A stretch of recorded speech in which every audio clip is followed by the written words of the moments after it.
grace.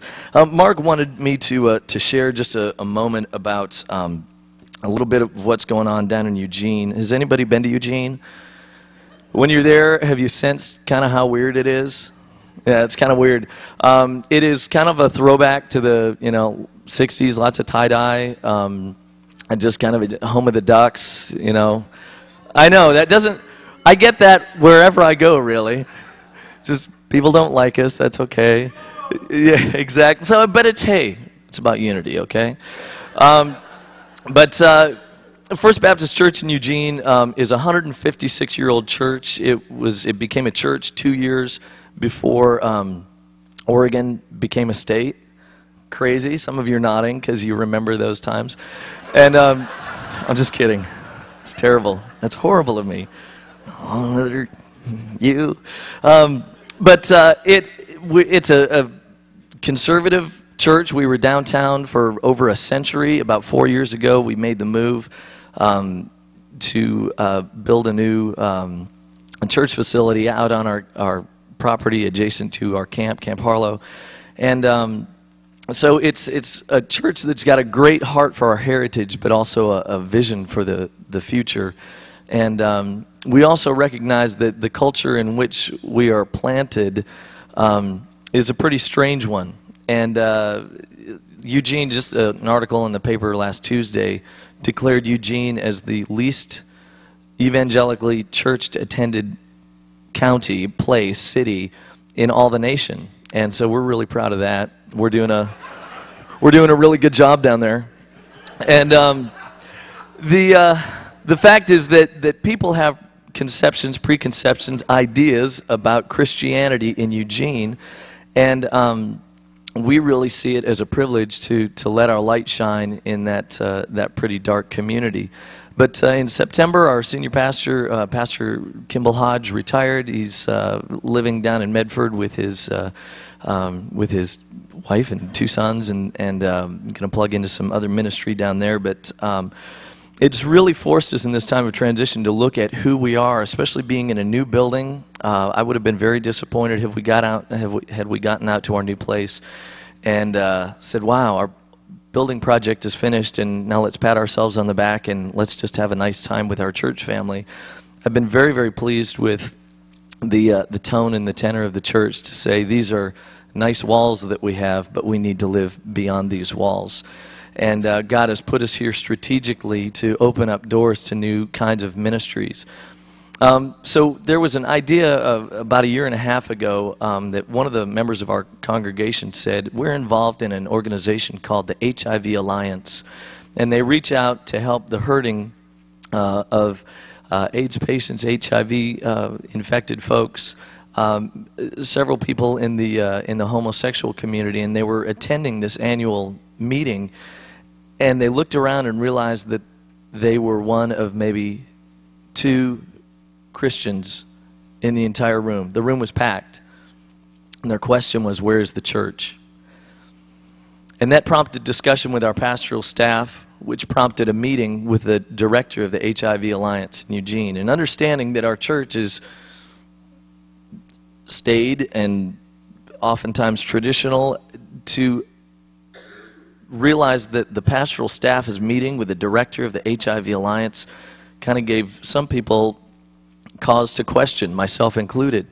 I realized that I had my own preconceptions about that community and our culture.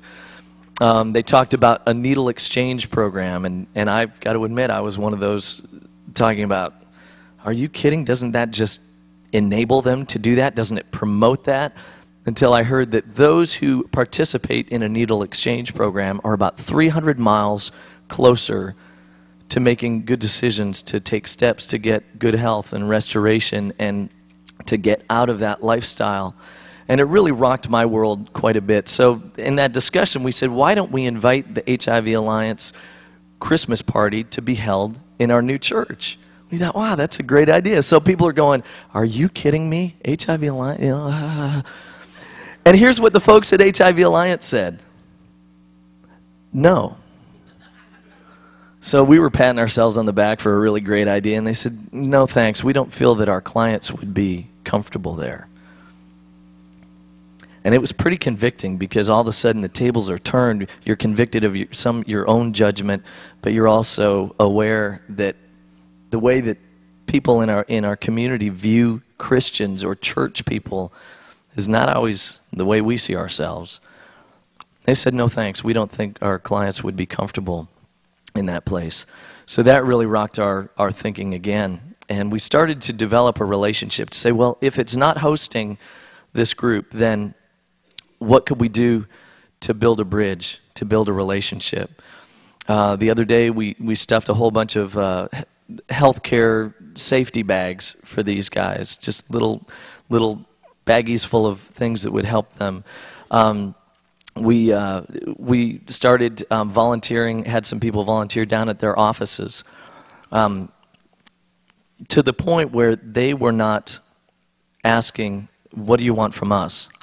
We had a van, and we said, well, we're not using it as much as you would use it. Why don't you take it? And it was given with a spirit not to have any attention, but it ended up in the newspaper of First Baptist gives, a van to HIV Alliance. And they thought, okay, they're freely giving, but what do they want from us? And we said, no strings attached. You are showing love and care and compassion to people who are hurting in our community. And the convicting side is, yeah, we should be doing that too. Well, they already have inroads into the lives of these people, and how can we help support you in that? So, lo and behold, the next Christmas comes around, and we offered our place again for the Christmas party. And they said, well, because of what we've seen in your relationship, we'll give it a try. People showed up. We had gift baskets, gift cards. We had dozens of people come out from the church to serve the dinner. We provided the food, just open arms. It was a great evening. It was a great rapport. It was great relationship building because people in our church were now connecting with clients in the HIV Alliance. And while it was their program, we got to extend God's love to them.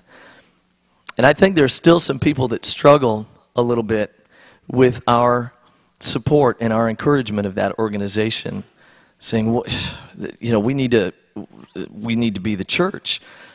And I think that comment answers its own statement to say we do need to be the church. And Jesus didn't always let people just come to him. He went out. It's a little bit scandalous at our place because it's a new way of thinking. Yet Jesus' grace was scandalous in that he went out and he sat with tax collectors and prostitutes, and the religious leaders were getting all hot and bothered about that.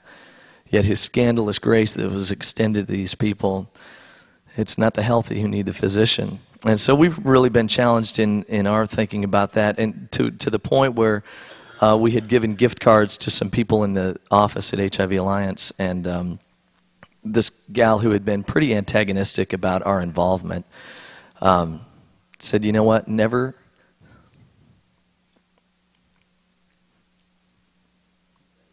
did I think that I would live long enough to receive a gift card from a Baptist pastor. And there's a relationship there that has been a huge encouragement and a blessing. And I think it's contagious. We've just, we took an offering in light of some thinking that we were challenged by last year at this conference about the Advent conspiracy. We took an offering with a sole desire to share that offering with people in our community who were already exercising compassion. One group was a Christian-affiliated organization. 3 were not, with the hopes of building relationships with the people they serve, but also the people who serve. And it has been just a really exciting time in the life of an old church down in Eugene that just has a new, fresh excitement and sense of opportunity in a pretty challenging place. So thanks for listening.